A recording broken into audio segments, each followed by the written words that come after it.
ക്ഷേമ പെൻഷൻ തുക വർദ്ധിപ്പിച്ച് 2000 രൂപയാക്കാൻ ഒരുങ്ങി സർക്കാർ. തദ്ദേശ തെരഞ്ഞെടുപ്പിന് മുമ്പ് പ്രഖ്യാപനങ്ങൾക്ക് ഒരുങ്ങുകയാണ്. അടുത്ത മാസം തന്നെ ഇത് സംബന്ധിച്ച പ്രഖ്യാപനം നടത്താനാണ് സംസ്ഥാന സർക്കാർ ആലോചിക്കുന്നത്. നിലവിൽ സംസ്ഥാനത്ത് 1600 രൂപയാണ് ക്ഷേമ പെൻഷൻ നൽകുന്നത്. ഇത് 400 രൂപ വർദ്ധിപ്പിച്ച് 2000 രൂപയാക്കാനാണ് സർക്കാർ ആലോചിക്കുന്നത്. നവംബർ ഡിസംബർ മാസങ്ങളിലായിരിക്കും കേരളത്തിൽ തദ്ദേശ തെരഞ്ഞെടുപ്പ് നടക്കുക. മാതൃകാ പെരുമാറ്റച്ചട്ടം നിലവിൽ വരുന്നതിന് മുമ്പ് ക്ഷേമ പെൻഷൻ വർദ്ധിപ്പിക്കുന്നത് സംബന്ധിച്ച പ്രഖ്യാപനം ഉണ്ടായേക്കും.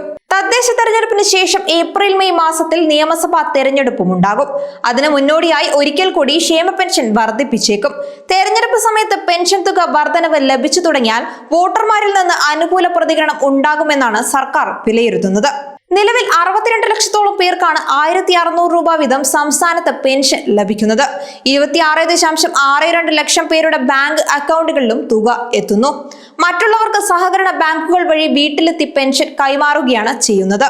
അതേസമയം പങ്കാളിത്ത പെൻഷൻ പിൻവലിക്കാനും സർക്കാർ തലത്തിൽ ആലോചന നടക്കുന്നുണ്ട്. കൂടാതെ സർക്കാർ ജീവനക്കാർക്ക് ക്ഷാമബത്ത് അനുവദിക്കുന്നതും ശമ്പള പരിഷ്കരണം പ്രഖ്യാപിക്കുന്നത് പരിഗണനയിലുണ്ട് എന്നാണ് വിവരം. സർക്കാർ ജീവനക്കാർക്ക് 1 ഗഡു ക്ഷാമബത്ത് അനുവദിക്കാനാണ് സാധ്യത. 4% DA അനുവദിച്ച് നവംബറിലോ ഡിസംബറിലോ ശമ്പളത്തിൽ ലഭിക്കുന്ന തരത്തിലും പ്രഖ്യാപനം നടത്തുക. അതേസമയം പങ്കാളിത്ത പെൻഷൻ പിൻവലിച്ച് അഷ്വർഡ് പെൻഷൻ സ്കീം പ്രഖ്യാപിക്കാനാണ് ആലോചന നടക്കുന്നത്. ഇതിനായി സ്കീമിന്റെ വിശദാംശങ്ങൾ തയ്യാറാക്കി അവതരിപ്പിക്കും. ശമ്പള കമ്മീഷനെ വെക്കുന്നതും സെക്രട്ടറി തല സമിതിയെ നിയോഗിക്കുന്നതും സർക്കാരിന്റെ പരിഗണനയിലുണ്ട്.